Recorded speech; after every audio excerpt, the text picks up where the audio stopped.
Good evening, everyone. Welcome to the Critical Design Review event for the Caltech Air and Outer Space Club.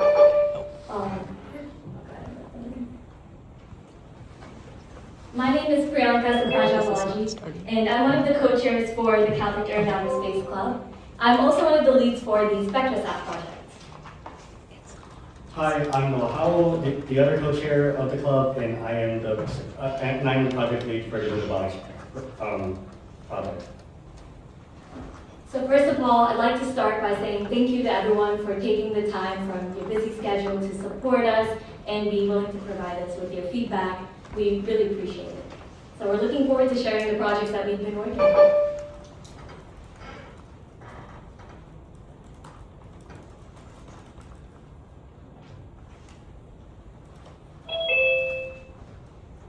So this is the agenda for today. We're going to be starting with a short club introduction, and then moving on to our first project, which is SpectraSat. We'll then have a question and answer period for that, and then have a short break in between. We'll then have the robotics project, and then go over a question and answer for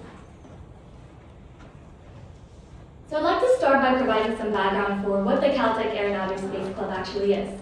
So we were founded in 2020 as one of the chapters of the AIAA student clubs. Our mission is to work novel aerospace systems and take ambitious ideas from concepts to hardware and ultimately implement them or even launch them. Our teams are small, but we try to be really interdisciplinary, and we work across different majors and different years. Over the past few years, our teams have competed in and won challenges such as the NASA Big Idea Challenge, the Canadian Rover Challenge, as well as just doing a few balloon launches as well. We are also fortunate to have collaborated with the Resnick Sustainability Center, the Brinton Hub, and even with JPL in the past. This year, our two main projects are SpectraSat and Lunabotics, which we are excited to present tonight. We're going to be starting off with SpectraSat.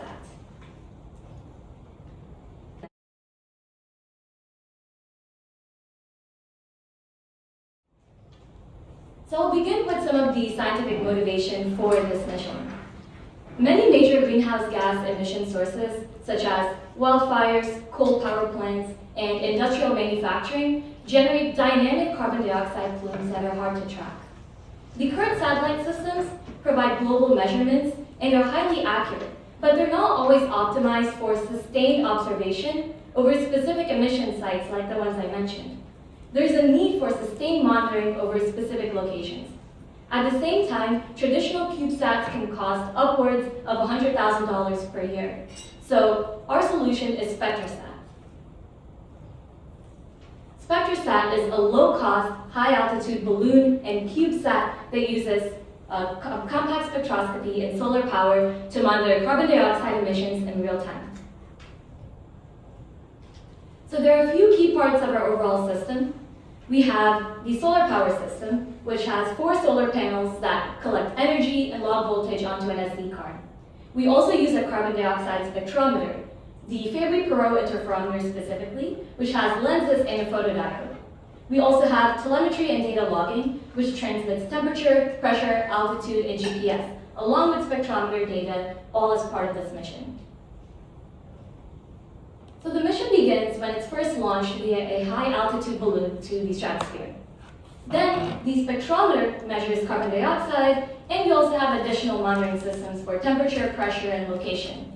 The voltage generated by the solar panels are also recorded. Then this data is transmitted via the APRS packet reporting system, which allows us to receive the data here on Earth in real time. After that, the balloon bursts under the altitude, and SpectraSat descends safely using a parachute, which will allow us to recover the payload as well as the SD card hardware. With the concept of operations now established, we will begin talking about the mechanical subsystem.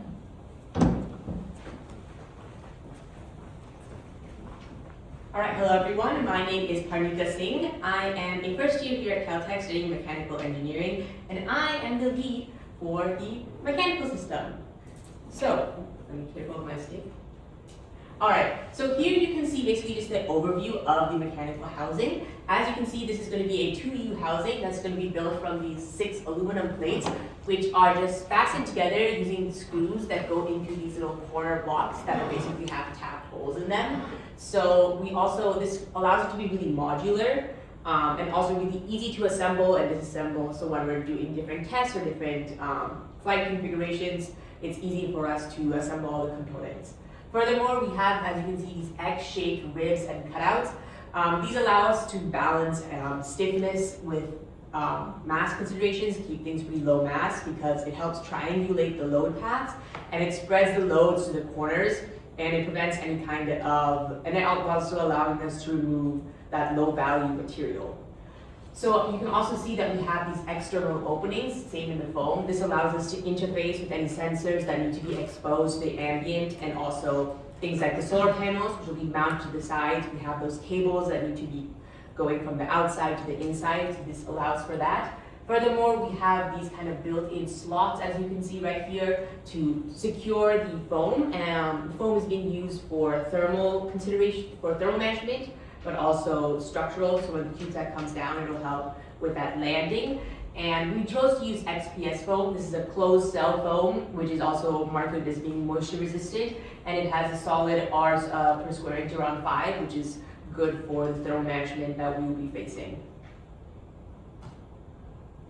And then for the internal electronics mounting specifically, as you can see, we have these basically threaded, even the green here, these threaded rods, which will serve essentially as internal rails for the PCBs. So this allows the PCB height to be very adjustable using nuts and spacers.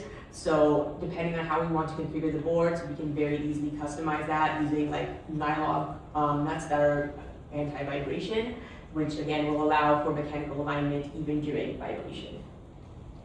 Here you can see some risks that we considered. So as you can see, this stands for everything from fastener loosening to the thermal extremes that we'll be facing, to even things like metal bending and yielding, connector harness pullout. These are much less likely, considering that this is again a singular flight. However, it's certainly worth noting. As you can see, there are no major risks that are very likely that we anticipate, nor is there anything that is too catastrophic. However, to address these risks, we do have plans of mesh verification testing that we will be conducting. Here you can see a lot of different verification testings. Again, these span from the structural tests, things like shake and vibration tests, as well as drop and landing tests to make sure that everything is structurally sound, nothing will be breaking, we won't have any shifting upon landing or launch or during flight. But we also will be doing cold soak and thermal testing. This is really important to make sure that none of the electronics get too cold, but nor do they get too warm and overheat, as either would be problematic for the functioning of the electronics, which are critical to our mission itself. We also plan on doing the full assembly fit check with torque mark checks to make sure that all fasteners and clearances are up to spec. And with that, I'm going to be handing it off to my peer to talk about the spectrometer subsystem.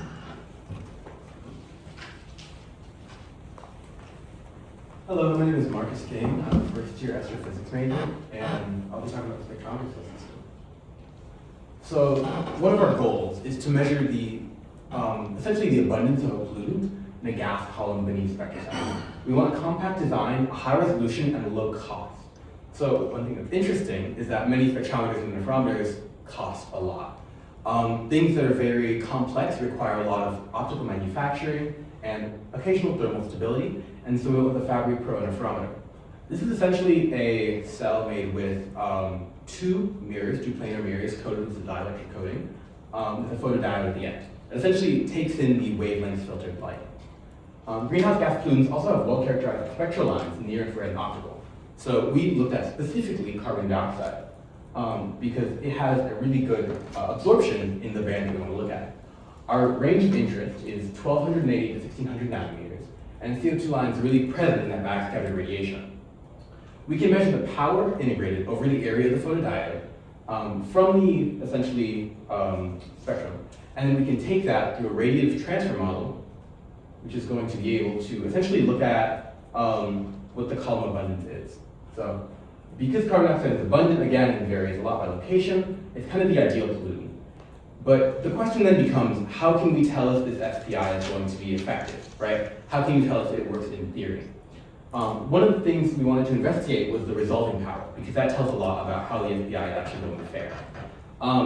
You can use the essentially cavity length, which is L, the refractive index, N, the mirror reflectivity, here given as R, and the wavelength of interest as lambda, to essentially look and see that the resolving power is about 10 to the 7th. Now, modern FPIs that are used in sort of like mechanical industries generally have a resolving power around 10 to the 6th, 10 to the 8th. This is our expected power, but again, there's going to be slight deformation of the mirror possibly, or other effects that we have to consider, so maybe a bit lower. But again, this is typical of FPIs under similar conditions. So we know that it's going to work in practice. Data collection. So because we're taking the power integrated over the photodiode area, it's going to be backscattered, it's going to be filtered, how do we turn that into column density, right? We're going to have pressure and temperature sensors, as well as location and altitude sensors to monitor where the spectrometer is pointing, because again, we're pointing down at the ground. We're looking at the backscattered light from the surface, and we're going to be able to take that along with spectral line databases that already exist, to essentially run it through a radiative transfer model, which yields a column density estimate. Because we're doing all of this, though, we wanted to sort of look at how the design analysis would impact what our measurements are actually going to look at. What is the systematic biases that we're going to encounter? So of course we have line broadening, because pressure and temperature changes the shape of the line. That's partly resolved by the radiative transfer model and the pressure and temperature sensors that we want to include on the SpectraSat, just to make sure that we're getting everything at once. We also have cloud absorption and albedo variation, which induces a sort of systematic bias. We try to minimize this by using differential spectroscopy, which essentially says that we have two FPIs on SpectraSat, one measuring the carbon dioxide lines that we want to, and one slightly offline, so we can conduct background subtraction, sort of minimizing that. And then we have thermal expansion and contraction, which changes the FPI length. This length changes our resolving power, which is particularly important because that's actually what we're observing. So we wanted to model that using an ODE, and we're going to help mitigate that using thermally stable INVAR, which is essentially a nickel alloy. Because viewing angle also induces like a cosine term and disrupts the column viewage, we're going to include an orientation sensor and hopefully fly in the day with low winds. Again, Doppler effects due to winds can be measured with GPS tracking and minimized in that regard. Thermal modeling is particularly important because the FPI needs thermal stability to maintain its shape. So again, we have that INVAR housing, but we wanted to know how those thermal effects would affect the path length and the wavelength measured. So again, using the differential equations given there, we're able to implement an ODE solver and found low thermal effects on the cavity length and observed the band, assuming we use INVAR. Again, we found, assuming a 50K Kelvin variation from ground to peak, along with a 1602 nanometer carbon line, we find variations that are all very, very small. You can see here delta lambda over lambda in terms of percentage. It only varies about 0.02, 0.03%. So again, it's very small. It doesn't affect our measurements very much.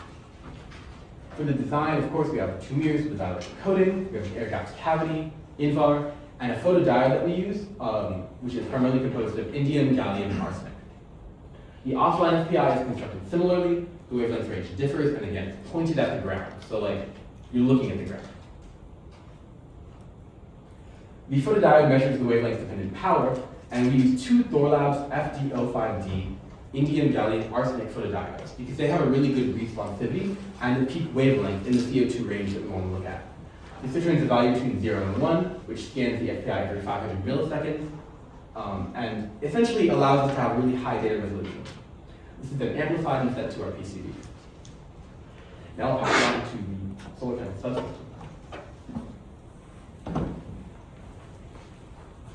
All right, I'm back.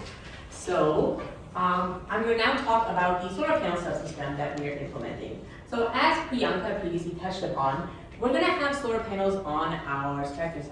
However, these solar panels aren't actually going to currently be used to power anything. This is really currently, in this stage, a technology demonstration. We want to essentially see the feasibility of harvesting solar energy during the actual flight itself, as in the future, then this will allow us to reduce our reliance on disposable batteries, right? These batteries are really heavy, they're bulky, they take up space. If we can just have solar panels that, produce that power for us, all the better. So what we're planning on doing is measuring the input voltage and current and the battery charge voltage and current, so on either side, and have that be time-stamped during the entire flight, as this will allow us to really quantify how much energy we get in flight compared to the flight conditions we're in, so that in future missions we can see that maybe we need a smaller battery or perhaps no battery at all, depending on what our payload is. So first, I want to talk a little bit about the specific panels we chose. So a lot of commercial CubeSats, they have the solar panels mounted directly onto PCB substrate, and that directly is essentially kind of makes up one of the exterior walls of the CubeSat itself.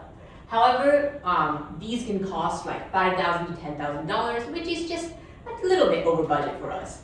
So we also explored the possibility of constructing this ourselves. However, considering that this is just a technology demonstration, we figured it would be more economically feasible and practical to basically buy off-the-shelf solar panels.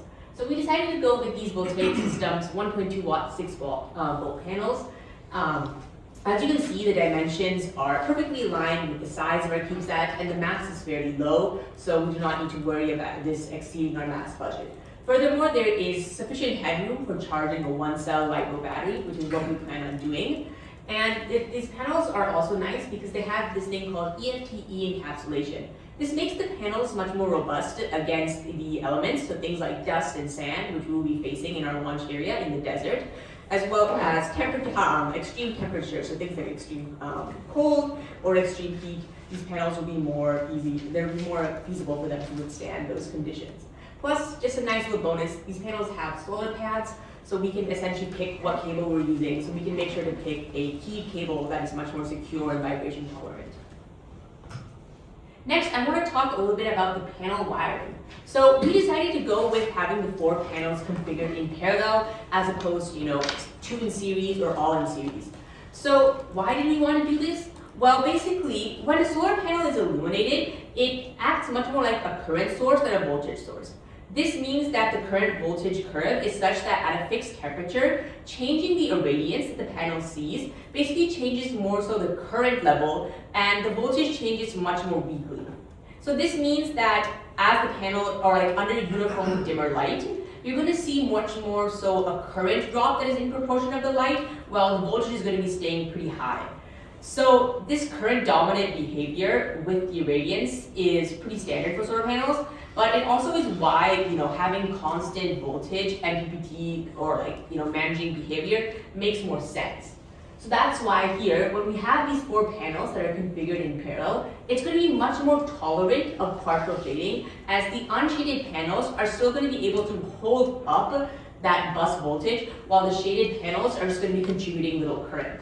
So this also allows us to not have to worry about things like using bypass diodes or other electronics that we would need in components that we would need when the panels would be in series, as we would have to then implement that to make sure that a low voltage panel is not basically dragging down the entire system with it.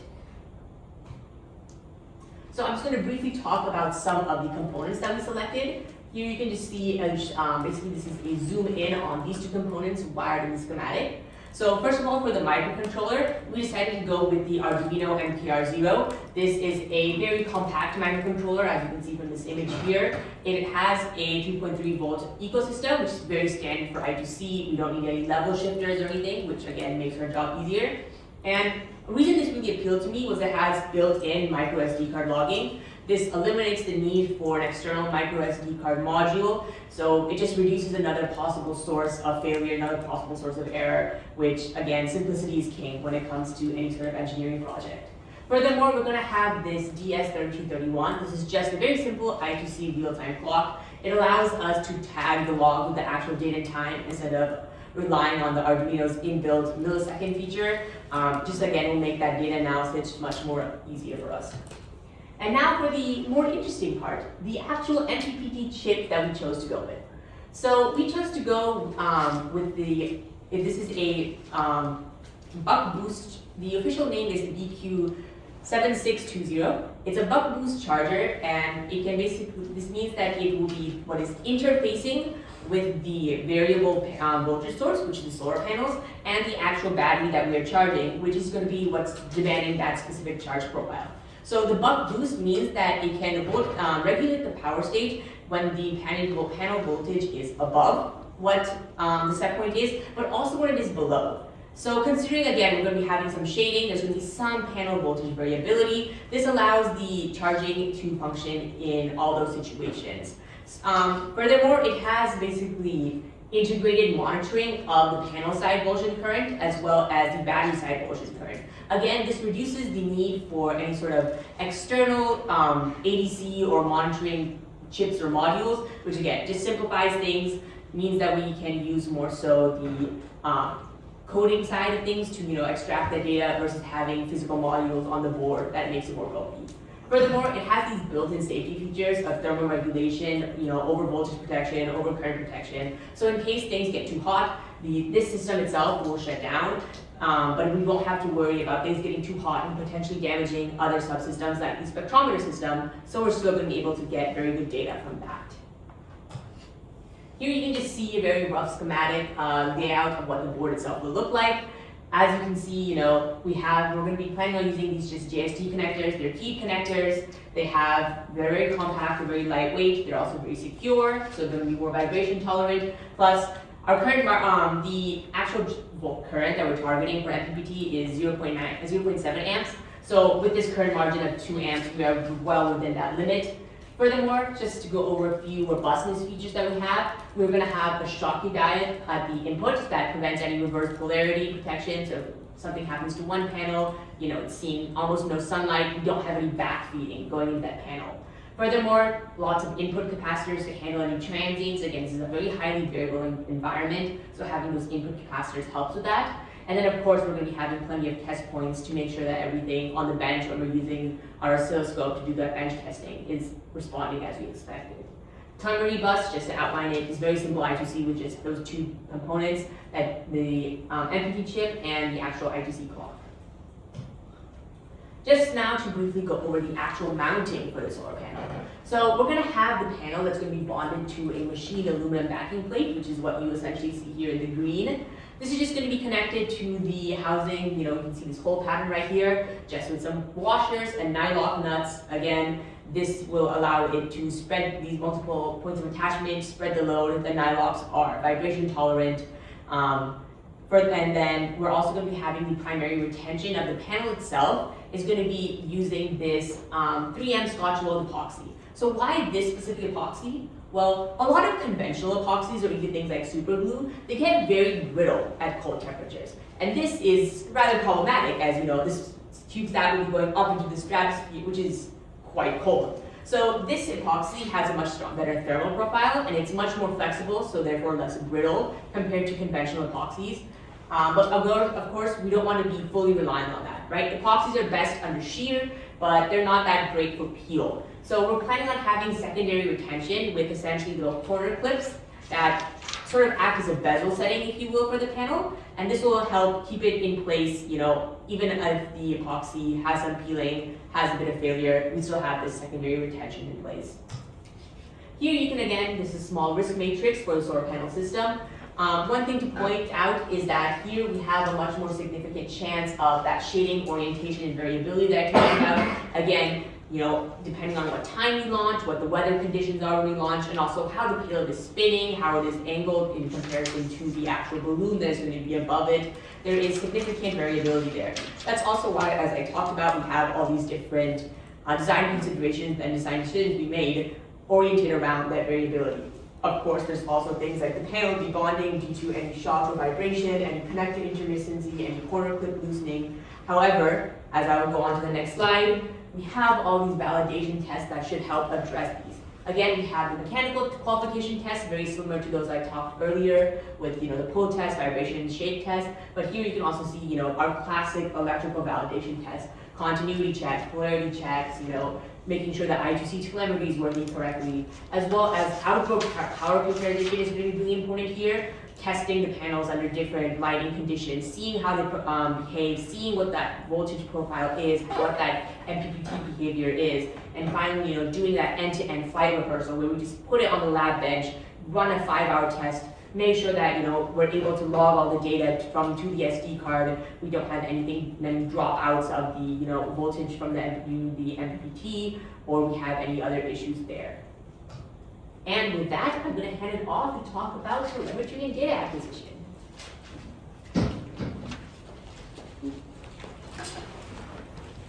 All right, so as my peers, Parnita and Marcus mentioned, we have a lot of data that's being collected by our system, both on the solar panel side as well as the spectrometer. So it's important that we're able to transmit this data back in real time, and that's what the subsystem does. So to accurately measure the carbon dioxide absorption, we needed to use the two Thorlab photodiodes, as Marcus mentioned. So these photodiodes generate a photocurrent that is proportional to the amount of light that is received. And in order to kind of be able to turn this into a voltage that is readable by the Arduino, we use an operational amplifier. So the op-amp forces the photodiode current through a feedback resistor in order to actually create that voltage drop that scales perfectly with the light intensity. We also have to correct for the internal capacitance of the photodiode as well, and that can make the op-amp prone to ringing or oscillation. So in order to stabilize this, we introduce a feedback capacitor in parallel with the resistor. Finally, we apply a voltage bias onto one end of the operational amplifier so that the overall signal is lifted above 0 volts. So this makes sure the amplifier is working in its active region, and it prevents the signal from kind of clipping at the ground near 0 volts. So here we have some of the calculations that we use to determine the resistance and the capacitance. We expect the initial voltage to be about 3.1 volts because it is powered by the Arduino itself, and the maximum current was given by the photodiode itself. And then for the capacitor itself, we are given the photodiode junction capacitance and the op-amp gain bandwidth, and we use a feedback resistance calculation that we did previously. Finally, for the voltage value, we chose the 3.3 kiloohms and 100 kiloohm resistors because they are standard, and also we wanted to make sure that the voltage divider would draw minimal current so that we can save more of the battery power for the important aspects of our circuit. So these are more components of our telemetry circuit that are in combination with the spectrometer parts. So we have the Arduino MKR with the SD shield. Parnika mentioned why we wanted to use this microcontroller in specific. We also have an environmental sensor, which is measuring pressure and temperature. These are just baseline values that we want to be able to have for the duration of the mission. We also have a power monitor that will track the real-time battery and voltage and store that onto an SD card. This will be very helpful for us once we recover the payload to be able to understand ways we can optimize our circuit in the future. We also have a real-time clock to provide precise timestamps for the logs of our data. And the final aspect of our telemetry system is the light APRS module, which I will be talking about next. So in high-altitude ballooning, telemetry is typically done using custom radios, but this is a very big point of failure. So we reduce this risk by using APRS, also known as the Automatic Packet Reporting System. And it's a real-time communication protocol with global infrastructure. And this allows us to transmit and receive telemetry data via the radio at 144 megahertz. APRS is very powerful because of its network of community of ground stations that can receive packets, decode, and forward the information through the APRS internet service. This gives us a real-time tracking solution where we can monitor our GPS coordinates, altitude, carbon dioxide, and spectrometer data directly through the APRS.phi website, as you can see here. So here we have a system, or a process example for what the APRS system would look like. We have the GPS satellite that will send the location coordinates to the GPS module aboard our CubeSat. Then the APRS module on our CubeSat will combine all the information and convert the data into tones, which are then sent to repeaters and digipeaters all across the country. It then reaches certain gateways that are in different parts of the country, and the internet service gateway is actually able to convert the tones back into data and upload it to sites like spacemirror.us or aprs.phi, where we are able to directly read the data in real time. While we're launching, we will also have our own receiver tuned to 144 megahertz so that we can actually hear the pings of data being sent. In order for the telemetry transmission to occur, we need an antenna, and we chose to go with the V-dipole antenna. The V-dipole is the resonant quarter wave antenna that consists of two conductive elements, And we have it as 52 centimeters long because it's a quarter wavelength of the 144 megahertz that we have. We're making it from lightweight copper rods, and we chose this antenna specifically because it has very easy impedance matching and an isotropic radiation pattern. So this means that as a CubeSat flies above any signal towers, we're not going to have a loss in signal, and we're still going to be able to receive data, which is very helpful for us. There are numerous failure points that could potentially occur for the system. There's a chance that the antenna detaches from the module due to any mechanical fatigue or vibration, and this could result in complete telemetry loss. However, we plan to mitigate this by using epoxy and 3D printed strain relief joints to ensure that everything stays constrained. There's also a failure chance that the antenna could bend, which could result in detuning and shift the impedance. So in order to prevent this, we use rigid copper pipes along with a rigid bracket. So this prevents any errors that could occur if we were to use any thin wires that could bend very easily amidst the wind. There's also a chance that the transmitter itself could overheat, which could reduce the overall signal strength. But in order to prevent this, we add a thermal margin by placing the transmitter essentially at the middle of the top section of our SAT. And we will also be performing a cold chamber pretest to ensure that the transmitter is able to work at low temperatures. There's a chance that the packet itself couldn't transmit due to a software crash, but we will prevent this using battery protection and doing a full test. We also plan to use a backup spot GPS device, which is completely external to all of our systems, so if our circuit doesn't work, we still can find the SAT at the end of the launch. Finally, there's a chance that our ground station itself could have a reception failure. However, we don't see this to be a big challenge as there are numerous other ground stations that can still receive the information that we need and will still be uploaded to the APRS.5 website. So another important consideration for our power subsystem is the batteries that we're going to be using. We plan to use lithium or LiPo batteries for their high energy to weight ratio, and also because they're pretty standard on most aerospace missions. At near space altitudes, however, the low temperatures can reduce the battery capacity by up to 60%. So in order to ensure that we were taking into account this factor, we use two 5,000 milliamp hour batteries.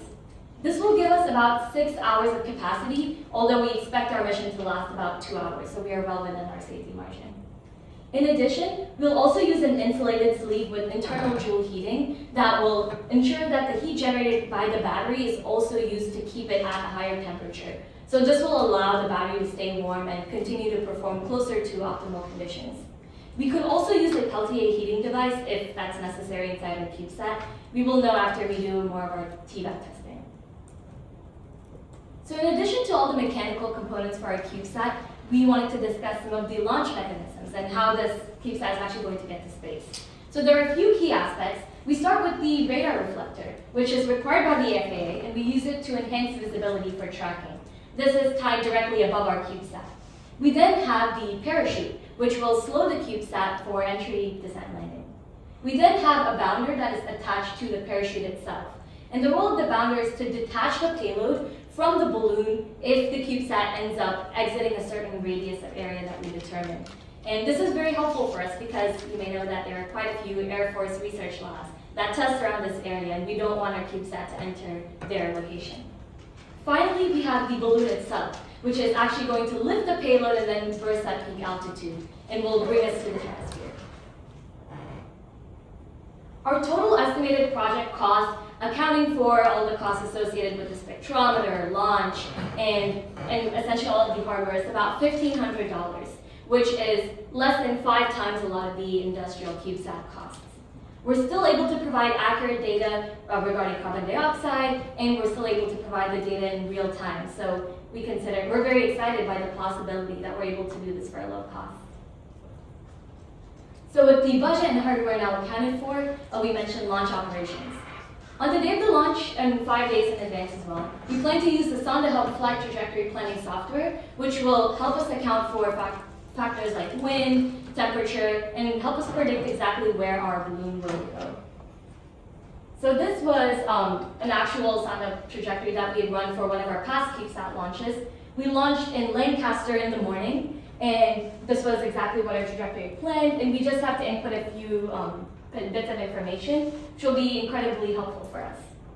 We will also prepare an APRS receiver system and monitor the spot GPS system in real time. So while we're in the desert in Lancaster, we'll be able to determine if our APRS is transmitting correctly before we even launch. As we consider launch operations, there are a few FAA regulations that we will take into account. We will make sure that our balloons are not hazardous and that all the independent systems can detach the payload from the balloon if necessary. The balloon also has a radar reflector, and we will make sure to notify the FAA 6 hours in advance to our launch to make sure that we meet all their safety protocol. So beyond launch operations, we're excited to innovate in one key aspect, which is in-house PCB fabrication. It's usually done by commercial companies and we usually just get the PCB sent out, but we're really excited by this capability. Welcome my peer to talk to you. Hi, I'm Gavin. I am a sophomore here, and I am working to figure out how feasible it is for us to do some simple in-house PCB manufacturing. So the process we are going with is we are taking a pre-made copper-coated substrate. We will be adding an etching layer to it. We will then be ablating it with a laser engraver. We will then place it into an etching solution of sodium persulfate, which will remove the copper where we want the copper removed, which will leave just the traces. And then we can remove the other places of the resist in order to get exposed pads, and this doubles as a bit of a solder mask.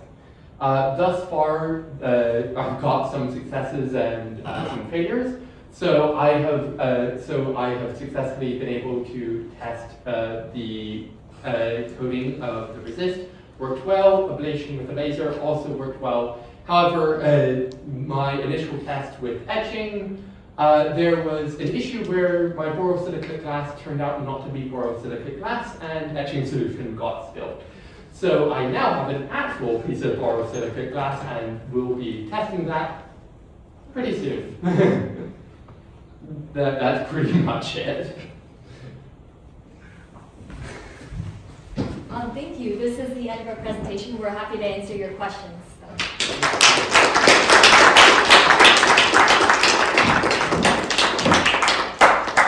Yeah, if you want to explain what these are, we can hand them out. Oh yeah, so here's some test pieces that if you want to see them that I use to determine laser settings.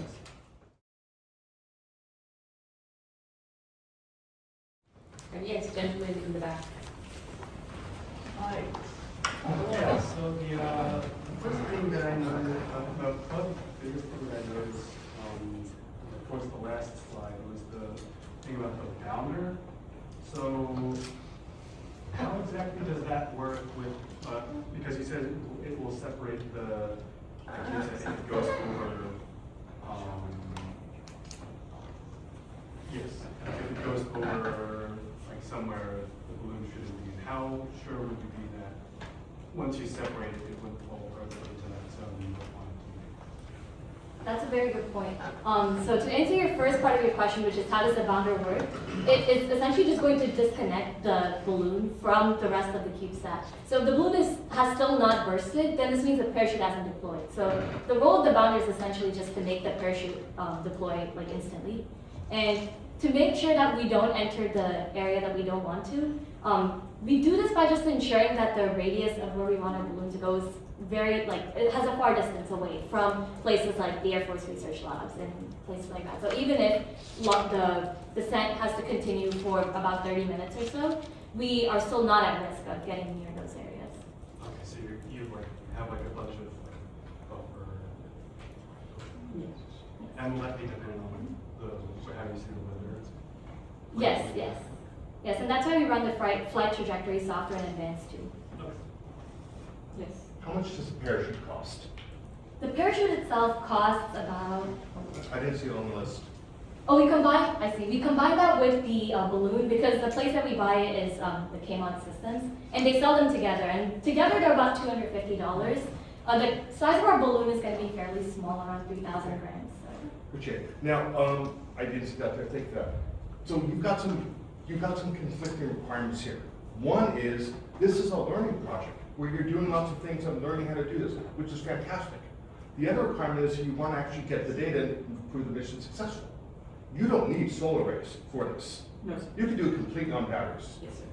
I want to encourage you to make sure that as you're going along here, that you are prepared for taking off ramps and staying focused. You want to fly something, even if it's not everything you want to fly. So just always keep that in mind. Be ready to ditch things, simplify things, do things a different way. Vibrations, where are your vibrations coming from? They're on it. You're on a balloon. Right? There's nothing shaking this, so you don't need to do vibration tests. The shock when it hits, right? But maybe it'll survive, maybe it won't. Right? We'll have to see what those loads analysis are. So think about what you're doing and why you're doing it through all these things. I'll talk about a bunch of other stuff too. Thank you. And also to your point about vibration testing, one of the reasons that we thought about doing the testing was because during our last launch, we launched during a time when we had 20 miles per hour winds. So as the CubeSat itself ascended, it was very shaky, and it looks straight in the diagram that I have here where all the parts are above each other, but on the actual launch day, there was a lot of vibration in the launch process, and we wanted to make sure nothing got disconnected during that point in particular. Okay. But we may not need to subject it to as much as we talked about. Yes.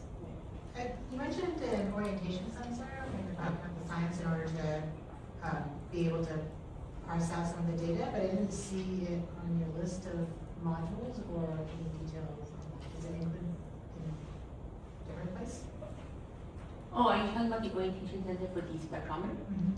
Yes, so I believe that's going to be part of the spectrometer system itself. Yeah, so one of the things that we wanted to make sure that we did is that we're able to see essentially how the spectrometer is oriented, so the viewing angle again. That is supposed to be part of the spectrometer. I guess you didn't mention it, but yeah. So are you procuring that or are you building it in-house? We're procuring that. Okay. Yes. Great job. It was exciting to hear about all your subsystems. I love that you included your flight checklists, and I was interested in your assembly. You mentioned the flexibility that the threaded rods give you. I want to encourage you as you're doing the step-by-step analysis for the checklist, think about where you can also use jigs to do repeatable assemblies, especially since you're probably having 4 threaded rods and you're going to want to make sure however it's positioned, it's consistent. I also hope you do multiple launches so that you'll be able to reuse the jigs. I like what Jason said about off-ramps, and I also wanted to commend you on choosing the side quest of the PCB fabrication, because as a student project, right, you guys you're shooting for a big goal, but you're also allowed to choose design constraints just based on joy. So if that was a joyful thing, great, you acknowledged it as one of your requirements, and I would just encourage you to have, just like Jason said with the off-ramp, figure out if you need to have it fabricated by a more standard manufacturer in parallel, just in case you're not able to close the loop on that. I think that was, oh, I wanted to know, with your power monitor, are you monitoring your consumable batteries, that you have that data alongside the solar panel? For the solar panel system? Yeah. Yeah, so I wanted to monitor basically the panel side, so directly, what we're getting in from the panels themselves and what is actually going in the battery, right? Because as the MPPT is doing, its conversions and it's, changing the current that's going in to do the most optimal charging, right? There's going to be some losses and everything that's happening there. So that way we get, more data that allows us to get a bigger picture of, okay, how much, power are we actually getting from the sun, but then how much are we then maybe losing in that process where it's charging the battery. So let's say, we have some substantial losses, and the next time when we want to, actually use solar panels to power the mission, we might think about, maybe choosing different components or doing some sort of redesign with the PCB so that we have more minimization of those losses. So Awesome, awesome. I would encourage you to also do a power monitor on your consumable battery, because you're gonna have all this great data about how battery power can be generated during your mission, and you compare that with how you used it in your standard circuit setup. yeah, I believe that's why we have the IE290. That one is it, okay, Yes. excellent, excellent, very good idea. Yes, sir, in the very nice blue. Yes, so I had a couple of questions about what you're measuring. So with your spectrometer, you want to measure CO2. Yes, sir. And the first slide implied that you're actually looking to measure spatially heterogeneous plumes in a fire. Is that right? Using the CO2? That's the goal. You won't obviously have a fire when you launch this thing, but is that the goal of this spectrometer itself? Any specific emission site, so yes, fires, and any like CO2 source. I see. So you quoted the CO2 partial or mixing ratio, which is in the air. But what is the differential CO2 abundance that you can actually measure with this system? So CO2 contributes a decent amount to the sort of light that we want to measure, I guess, the backscattered light. So essentially we're looking for position varying variations in that. That's functionally what we're going to be looking at specifically. So again, we know the mixing ratio on average, right? But like how does it vary through the pressure temperature gradient, right? Okay, so for this experiment, you're really measuring, for this particular flight, you're just measuring the CO2 abundance as a function of altitude. You're not really looking for spatial variation along the surface because you don't have any sources necessarily. You're not flying over a power plant or anything like that. Is that right? Yeah, that'd be correct. Yeah. So, that's in terms of what the ultimate application is, it's probably not a very realistic situation. And I wonder if maybe for future flights, I mean, you can tune this Fabry-Perot, obviously, and so are there other gases that might have spatial variation from ground sources in the area that you're looking at that you might look for instead? We were looking at methane originally. Yes. But it just depends on sort of where we fly, because it might not have a large spatial variation over our flight path, given we're operating in the desert. Yeah. So CO2 is sort of always around. So I guess that's one of the reasons that we wanted to choose it, because you couldn't guarantee whether you'd see methane in large quantities that would make a difference or not. So. Yeah. And what is the altitude at which you expect the balloon to burst? The altitude, this can change based on a balloon size, but I'd say about 60,000 feet. 60,000 feet. 60,000 feet. Okay, so you're well into the stratosphere then. Okay. All right, great. That's all I have for now. Thanks. I think there's some questions online as well. Oh.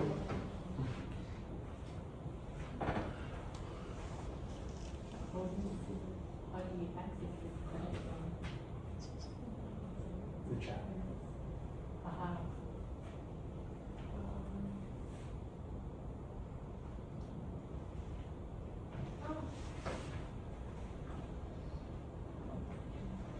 Oh, yeah. Again, so we're looking at the variation of CO2 basically as a function of altitude, pressure, and temperature. That would particularly be interesting because you have a lot of, I'm not particularly familiar with the Monmouth Lakes in like specific, but you'd likely have a decent amount of variation. So you could see how that would affect the concentration in the air, altitude. So,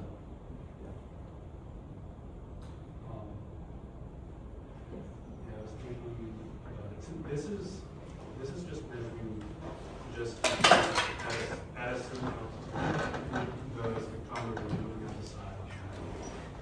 So just the side. So Sorry, do you mind repeating that? yeah, because of like the mapping CO2 at Mammoth, because it's like just looking at the side and measuring the CO2 as it goes up. I think you might need to have another launch elsewhere. I guess a bit more later on. Yeah, I guess I think where you, if I'm hearing correctly, is basically it's like you also have that variation of the altitude that's changing. So if we're measuring something like the CO2 at Monmouth, you might want like 2 launches so that as you're both going up, they're at different locations and you can kind of, ping them off each other. Absolutely. Yes, ma'am. So So, again, I agree, this is really neat, you're doing a lot of different things. And I think one suggestion would just be to encourage you to try to be as clear as you can on what the different things you're actually trying to do are. So what those objectives are, what is your data gonna look like? Because then we could say, oh, you're detecting CO2, as opposed to maybe measuring or it doesn't mean it's not great. It's just explain exactly what you're doing so we can think about it like that. And we can be just as excited as you about what you are doing instead of poking at what you're not doing.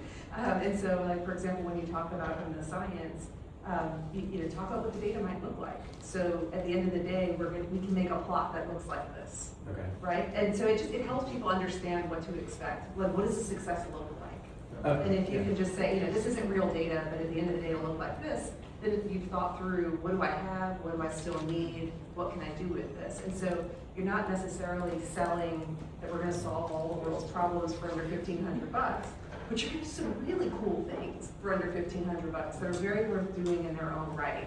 And so just making sure to kind of just hone that communication a little bit to help that be understood. Absolutely. And yes, sir.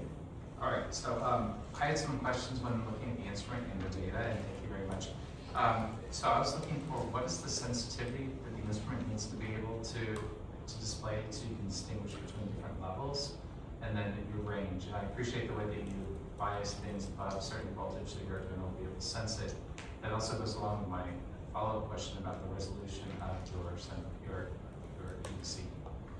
So we're still working on developing that overall resolution, but we should still be able to detect along the whole spectrum because the operational amplifier is just taking the photodiode and amplifying that signal. So we're still able to read from, say, 0 to 255, like overall. For the actual differential, do you know? Yeah, so we want to measure in the range that we wanted to look at. So again, online. But again, offline, just so we can subtract something that's actually relevant and that's not completely in a different part of the spectrum. So our wavelength range of interest is close to like 1600 nanometers. So offline would be somewhere around there, but not exactly, just so we can conduct a differential. If I could ask a follow-up though, I believe that you said that the ppm for CO2 is somewhere around 430. Yeah. And so are you looking to measure between 429 and 450? What's your range? What's your are you looking at sub ppm? Most likely, yeah. Just because we want to see how it will vary from the, I guess, average mixing ratio, and see again how it varies based on altitude. So that's going to involve looking at the ppm, that kind of thing. And do you have an expectation for how much it might vary? We do. It's not, it will vary, I can't give you a number, Okay. is what I'm going to say. But we expect it to vary in a way where the instrument can measure the variation. So, yeah, I have the calculations on a piece of paper, Okay. not great. Yeah, it would actually, so for the future, it would be good to show those calculations, because what you're really looking at is you're looking at a column density, right? You're looking down with this instrument. It's always pointed down, it's not pointing to the limb. So you're looking at the column density of the CO2. And as the balloon rises, you're looking through more and more air. The air mass is like a big issue. That column density should go up. I assume, you can do a calculation where you take a table of air density versus altitude. You can integrate to get the column density. You can assume that the carbon dioxide mixing ratio is constant because it's not condensing. And then you can ask whether you would actually be able to distinguish that change in column density as you go up with your spectrometer. So is that the calculation that you did? That's not the calculation that we've done, but because the spectrometer is actually going to be moving, we also consider that there would be like a positional dependent effect as well. So you've got altitude, and then you've also got if there's any like positional effects there. So You mean if the gondola is swaying, or if you're talking about position? like position as in it's going to be moving. Yeah, but unless you fly over a power plant or something, you're not going to see anything in CO2 because there's not going to be really sources that vary.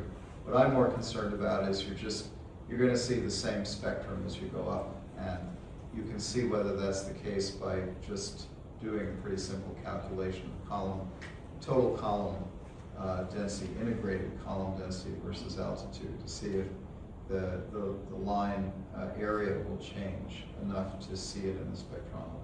One of the reasons we wanted to look at the radiative transfer model is because that the wavelength range that we're looking at isn't just centered around one spectral line.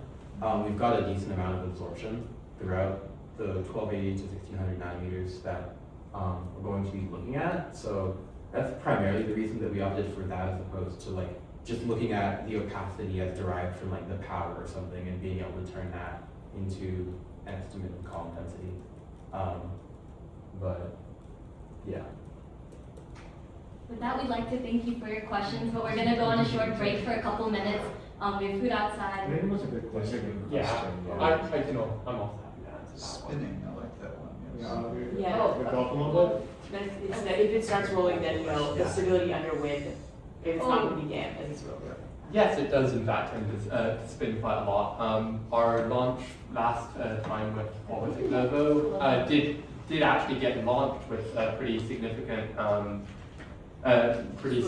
swivel, and it did, and we didn't have any way to measure that, but it did in fact look quite substantial, and the antenna did in fact disconnect there. So, as for data connection here, like telemetry here, it shouldn't affect the telemetry. Again, we've very intentionally chosen isotropic antenna here, so orientation shouldn't matter.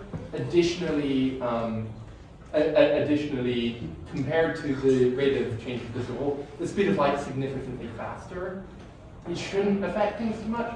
Additionally, we're going to be pretty securely attaching the antenna this time. We should have used thread lock last time. Yeah, that's also kind of the thing I was talking about, like all those like, you know, night-offs and all those vibration tolerant kind of things, which that would also help with the swivel. And then also, again, that's one of the reasons why we have so much variability for the solar panels, which is why we wanted to do that technology demonstration first before integrating them into the system. Because I have no self-control, I will answer. I'll give you a leaded question. Is there an email address we can email our other questions to while we eat snacks? Yes, absolutely. My email is up here. Keep going, keep going. Next slide. Next slide. Yeah. We have more. We have one. There it is. Okay. If for additional feedback, please email us. Yeah, okay.